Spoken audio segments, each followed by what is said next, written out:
everyone, my name is Chelsea and welcome back to my channel. For today's video, I have my best books of 2023.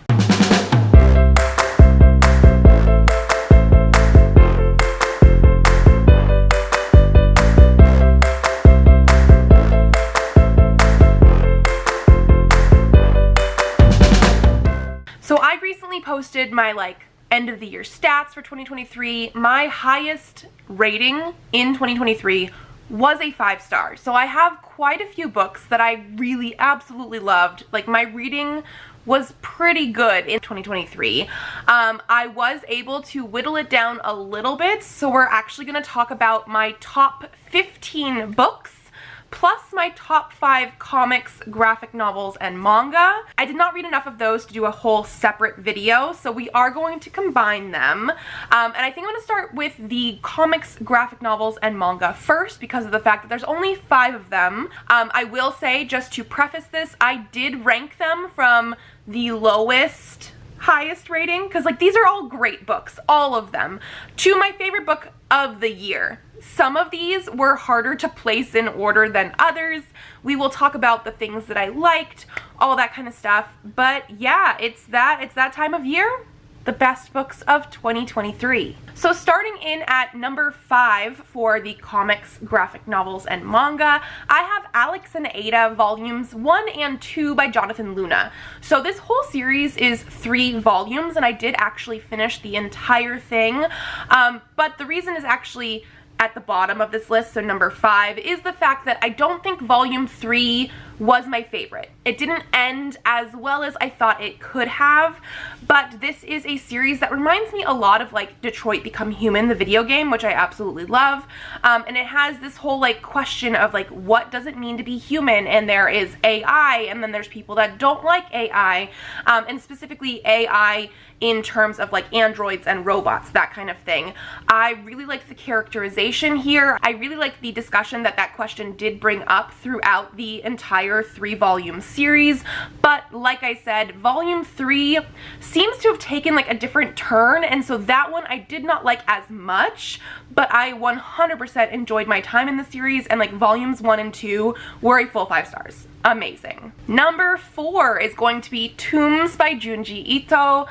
I have been reading Junji Ito for a while now, and I want to say a lot of his works either are 5 stars or they can go all the way down to 2.5 or 3. It really just depends on the different concepts that are being shown in these books. I read 3 different collections by Junji Ito, books by Junji Ito this year. 2 were short story collections and 1 was a shorter novella length sort of manga.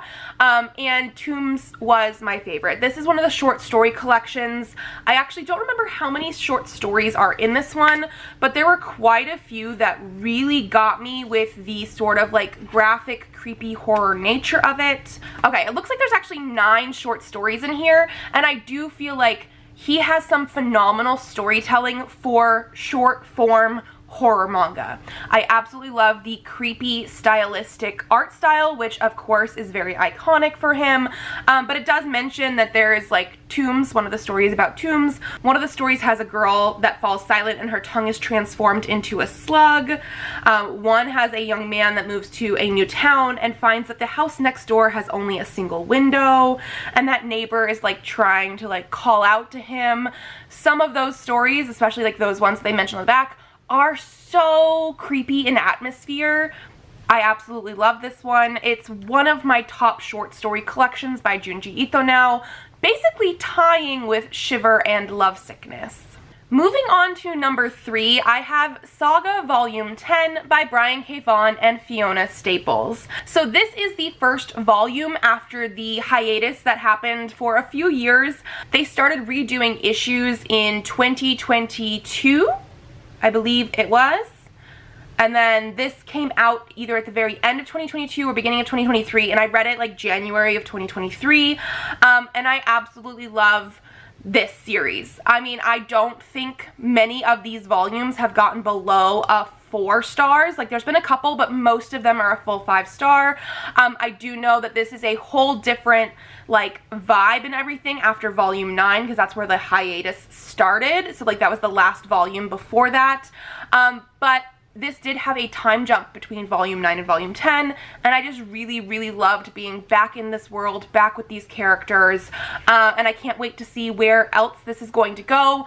Obviously, this is volume 10, so I'm not going to get into this one really, but this is a much beloved comic series on BookTube. It is sci-fi, it is fantasy, it's sort of Romeo and Juliet fighting families, fighting planets and moons, and I just absolutely love this one. Moving into spot number 2, I have My Love Mix-Up by Wataru Hinakure. I read the first 7 volumes of this manga series in 2023. I think I am only a couple away from being done with the series, so I'm probably gonna finish this in 2024, but I absolutely loved this one. So this is a YA LGBTQ romance type of series, all based around a love mix-up. So basically, one of them has a crush on this girl, borrows an eraser from her, which actually has this guy's name on it. He drops the eraser, the other guy picks it up, and then assumes that he has a crush on him, and it sort of goes from there. And it's all about these boys discovering like their actual identities and their sexualities, and like who do they actually like, who do they want to fall in love with, and is it more than just a friendship? Every single volume that I've read has a mix-up in it in some way that I absolutely love. I also really do love the art style of this because it is very shoujo and cute, but then we do have some like really weird panels. It reminds me a little bit of like Ouran High School Host Club with like Tamaki specifically, where every so often things would be just very exaggerated. But the like actual vibes of this, the romance, the like finding yourself sort of stuff, I have been loving every single volume. Every single volume's been 5 stars. I need to finish this one up, but I read 7 of them in 2023 and I love it. And then my top comic, graphic novel, or manga for 2023 is The Princess and the Grilled Cheese Sandwich by Dea Muniz. This is adorable. I think read this through an ebook from my library, and then I had to buy it because it is absolutely adorable. Again, art style is very cute. I love that we have full color, and basically this is a sapphic romance between these two characters here. This character is pretending to be a lord instead of a lady because of the fact that like back in these like sort of more medieval times, you had to be a guy in order to have property and all this kind of stuff. So they're pretending to be a lord, and they like the princess, and the princess likes them, and there's this like mistaken identity sort of thing, but like in a good way. Like, I hate miscommunication, but this was done so well. The vibes of it, the emotions of it, I actually teared up reading this. I absolutely love this one. And then as an added bonus, just because I absolutely love this too, it's called The Princess and the Grilled Cheese Sandwich. Like, they fall in love basically over grilled cheese and stuff, but the whole town, the whole country, everything is ruled by cheese. Like, this is actually Camembert, Lady Camembert, Lord Camembert. This is Princess Brie, and then Lady Camembert also has like a cook or nursemaid, or, you know, somebody that is there with them who is named Feta. Like, I'm just like, there's so much. Oh, they're in the land of fromage. Like, it's cheese everywhere. I love those like little cheese puns throughout. And yes, I absolutely love this one. I need more from this author because I love this one so much. It lives rent-free in my head. So those were my favorite comics, graphic novels, and manga. Like I said, hopefully short and sweet because there was only 5 of them. But now I do have 15 books that I want to talk about that are my favorites of the year. Again, gonna be a wide range of genres and age ranges and all that kind of stuff. And I have them pretty much in order. Let's get into it. Number 15 is going to be Greymist Fair by Francesca Zappia. This is the same author as Eliza and Her Monsters, which I want to say the year I read that one, it was also one of my top reads. They are very different. Eliza and Her Monsters is like a contemporary sort of thing. This one is more fairy tale-esque, even though I don't think it's necessarily fairy tale retelling. And we actually have like shorter stories that do eventually interconnect here, and they all revolve around Greymist Fair, which is like this town in the woods that like you can only have one road in, one road out. Some people can't even find it. And it's just very mysterious, very fairy tale-esque, like I said, with the different types of things that happen with it. And it's one of those ones that when I first started it, I wasn't entirely too sure that it was going to be a 5 stars because I didn't realize they were shorter stories. And then as you read it, you realize they are interconnected and they go from like past to present to past, and like things eventually weave together. But by the end of it, I absolutely loved it. Like the storytelling aspect of it, the fact that it does just sort of feel like more of an original fairy tale, like those vibes were perfect. I really, really enjoyed this one. Number 14 is going to be Cinder Ella by S.T. Lin. I have discovered this year that I really do like fairy tale-esque, fairy tale retelling type of things. This is a short story. I can't remember exactly how many pages, but I think it is under 100, about Cinderella. It is a Black trans fairy tale that I actually helped fund on Kickstarter, I think at the beginning of 2023, and then I read this one, really, really enjoyed it. It does have Cinderella being Black and trans because of the fact that it is Cinderella and we have the evil stepmother and stepsisters and stuff. We do have some dead naming and stuff, so please be aware of that. But it is also sapphic, which was a pleasant surprise for me.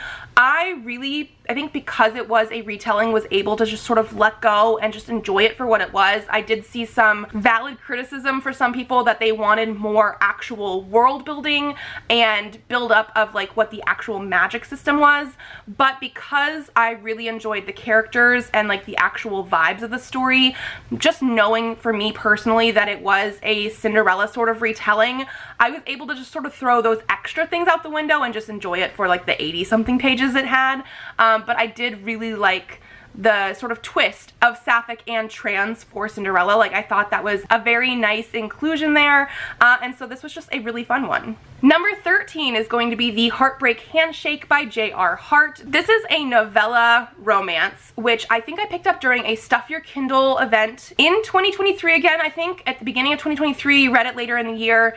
But this one, I really just loved the fact that it was so inclusive with the romance and like the characters, because one of the characters actually is non-binary and ADHD. The other character is cis, but he is asexual and autistic. And so I really liked the romance that built up between them without having to have any sort of actual like sex on page. I know some people absolutely love that.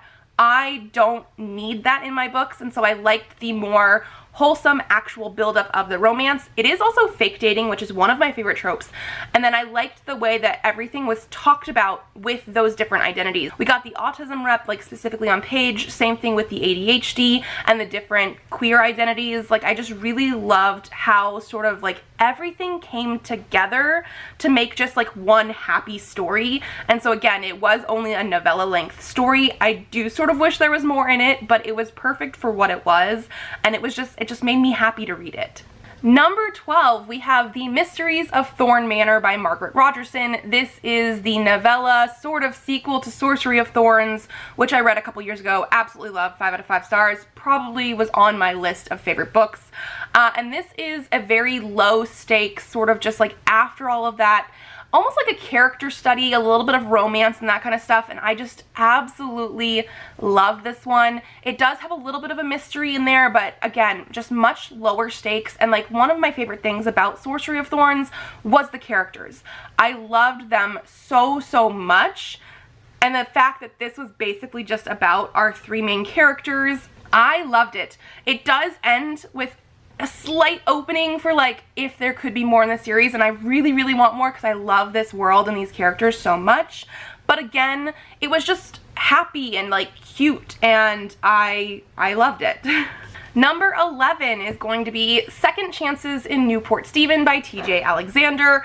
This was one of the last books that I ended up reading in 2023, and this is part of the reason I don't put out best of lists until the beginning of the next year in January, because like a lot of people start putting them out in December, and I applaud you for being able to do that, but I was still reading one of my best books of the year. This is a romance that is a second chance romance between high school sweethearts, where one of them had stayed in town, became a dad, and the other one went away and then actually realized they were trans, and so when they come back to town, they are a little bit different than when they had first fallen in love. I loved seeing the second chance nature of this and how pure the actual like talk of the different queer identities was here, because now also we had the dad questioning what does that mean for him if you still love the person that you loved in high school if they're not identifying as the same gender that they were before. I just really loved this. It had sex in it, which actually was really, really well done for somebody that is demisexual and doesn't always like that.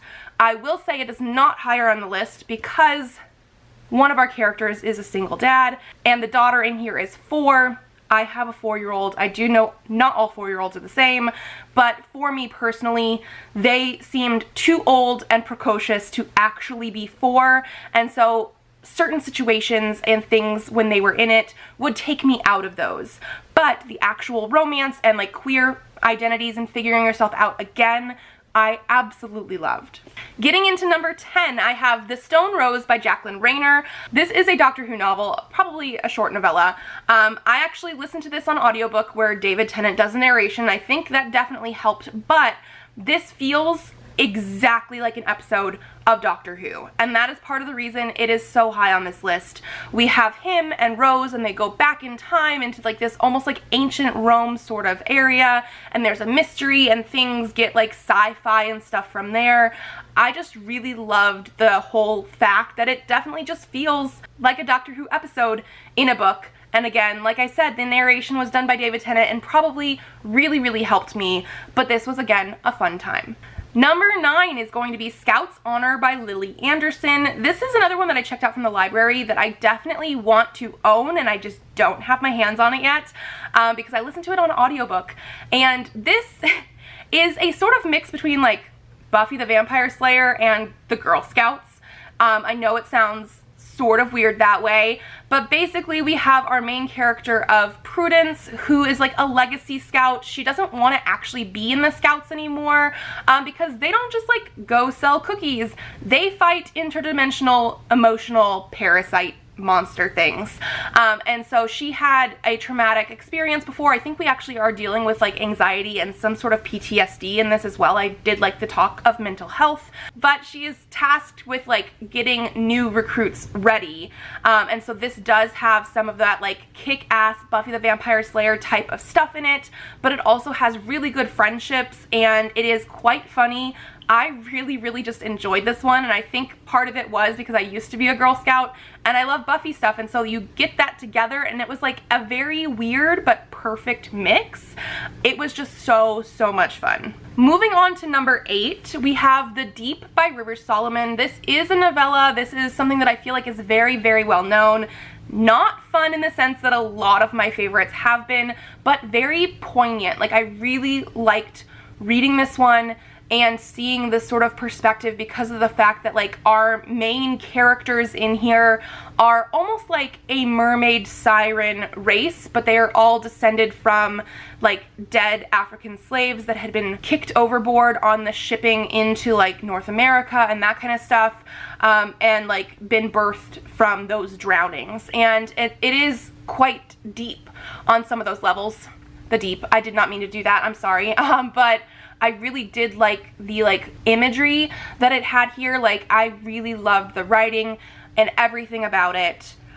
It was so well done. Moving into number 7, I have Nightfall by Shannon Messenger. This is the 6th book in the Keeper of the Lost City series. I know at least one of these books ends up on this best of list every single year. I actually read book 5 and book 6 this year, but book 6 I did like better than book 5. I feel like every single book gets a little bit better. They're very, very chunky middle grade fantasy stuff. I love the found family and the friendship aspect and the fact that, you know, there is a bunch of conspiracies and crazy stuff happening, and more adventures happen, but like throughout it all we really get to see our main character Sophie's growth and like the growth of her with her friends.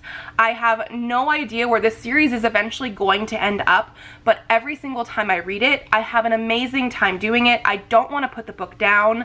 Like, I just have to speed my way through all like what, 600 or 700 pages of this because it's that good. Number 6 is The Charm Offensive by Alison Cochrane. Right now we're gonna get into a little slew of like romance books that also have some very tough topics, because apparently that is something that I absolutely love.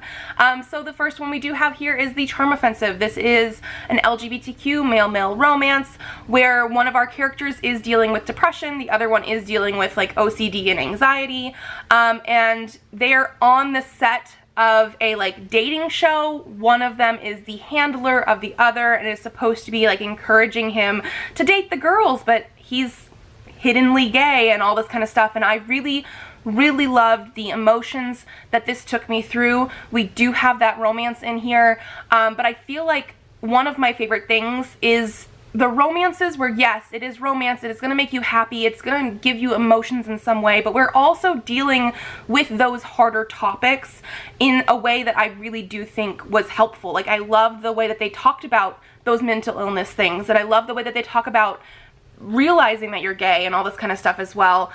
So this is just one that really hit home. Like, I just really loved it. So yeah, let's continue this trend, because number 5 is The Plus One by Maisie Eddings. So this is a male-female romance, but again, we are going to be dealing with the romance and the mental illness sort of stuff. This character right here is like a pediatric psychologist or psychiatrist. This other one is like a Doctors Without Borders, but he is also dealing with PTSD. And so it is, again, the romance. This is a fake dating one, which I absolutely love. Like, this is her brother's best friend, who was also her friend when they were younger, but they sort of have like an antagonistic relationship as well, and they decide to fake date because I think she just broke up with her ex or something like that.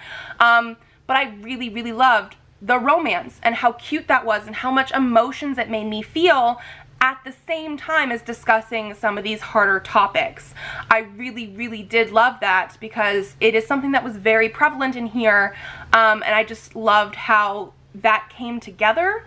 Like, it was so good. So romance with darker topics apparently is my thing. Speaking of number 4, we have New Adult by Timothy Janowski. So this is another romance, LGBTQ male-male romance. This is a slightly fantastical one in the fact that this is basically like 13 going on 30 in a book, where our main guy character is actually like in his 20s, but he really wants to be a comedian, and he ends up blowing off his sister's wedding and his best friend and like going to do his own thing, and when he eventually wakes up, he's 30 and a very famous comedian, but like nobody wants to talk to him anymore, and he's trying to figure out what went wrong, how to go back. I really love the romance in here. We do have some anxiety representation in here as well. And again, I loved the fact that this did have that comp of 13 going on 30, but it wasn't exactly the same, because I love that movie, but it's not going to be the same ending or anything like that. Like, I really loved trying to figure out what was he going to do because of this thing happening. And again, this is more of a friends to lovers, which I love. So romance with some tough topics. They all have different tropes though. And yeah, I just really love this slightly fantastical element of this in the romance, also dealing with like the anxiety rep and everything like that. Number 3, okay, I will say right now, number 2 and number 3 are very tied in my head. One, because one is one that I read in December again, so again, I don't think I could ever put out a list like this in December, because this is number 3. Could have been number 2, because of the fact that the one that is number 2 I read in January. So my memory of it is not as good, but I'm pretty sure I liked it more. Let's just get into this. This is a book that I read in December, and it's number 3 right now. Threads That Bind by Kika Hatzopoulou. This is a YA fantasy that has some like Greek mythology sort of stuff. It has a mystery at the center of it, and it's very fantasy based as well. So like our main character of Io is one of 3 sisters who are all basically like the Fates. She's the cutter. They each have like a different power, and she is also sort of like a private investigator because of the fact that she can see people's threads, and mysterious murders start happening, and it's very, I don't want to say weird exactly because it's just very fantasy heavy in that way, mythology based. I really, really loved it. I also listened to this on audiobook. The audiobook narrator was amazing. This is the first of a duology, so like I am dying to get my hands on book 2 because I need to know how it's going to end. But I really love the characters. I really did like the mystery. I did guess part of it, but not all of it, which is always fun. And yeah, I just love the whole build-up of like this futuristic world. I don't think it is related to like our modern day world at all. I think it's something completely different, but we had like Greek mythology, and I think we had some other mythology stuff as well, and so not everybody has these powers, and I just liked the fact that we had this fantasy mythology stuff but also tied into a more mystery thriller almost sort of story. This was so good. I was hooked the entire time. Number 2 is going to be Little Thieves by Margaret. And like I said, this is something that I read in January of 2023, so I don't 100% remember everything except for the fact that I know I loved it, and it was one of my top books for at least half of the year.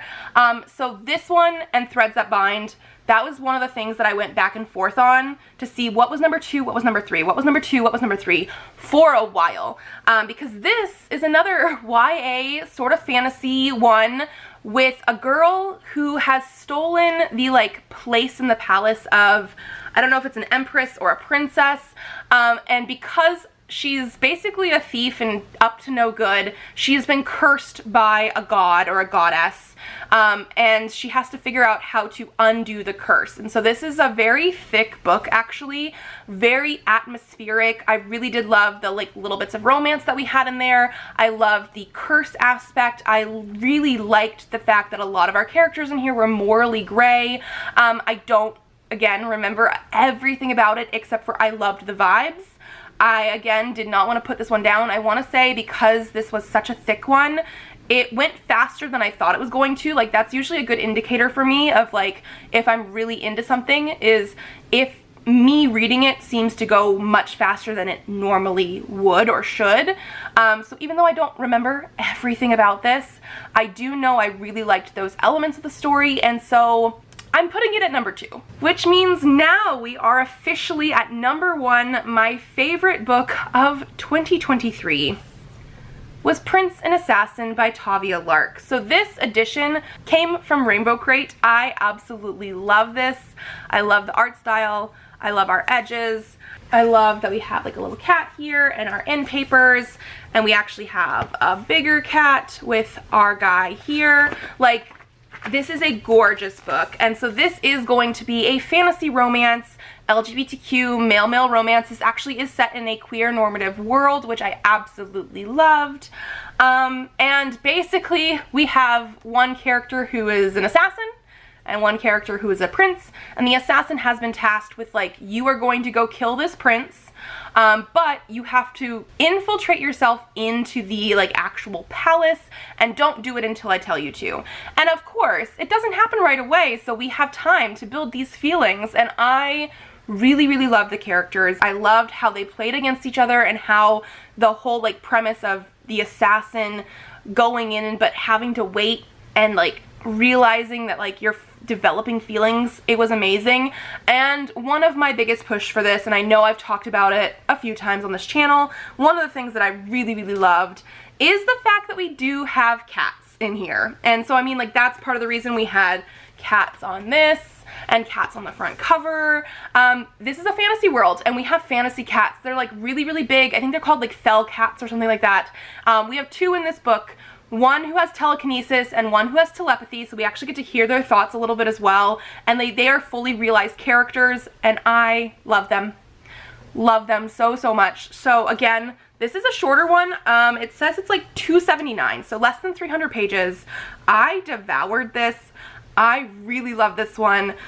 This one did also, I don't think it necessarily had me tearing up, but I got those, like, happy emotions from it, which I absolutely loved. And I have not stopped thinking about it since I read this one in October, which I know is not like super long ago, but like seriously, I've talked about this a few times on my channel since October because I can't stop thinking about it. I really, really love this one.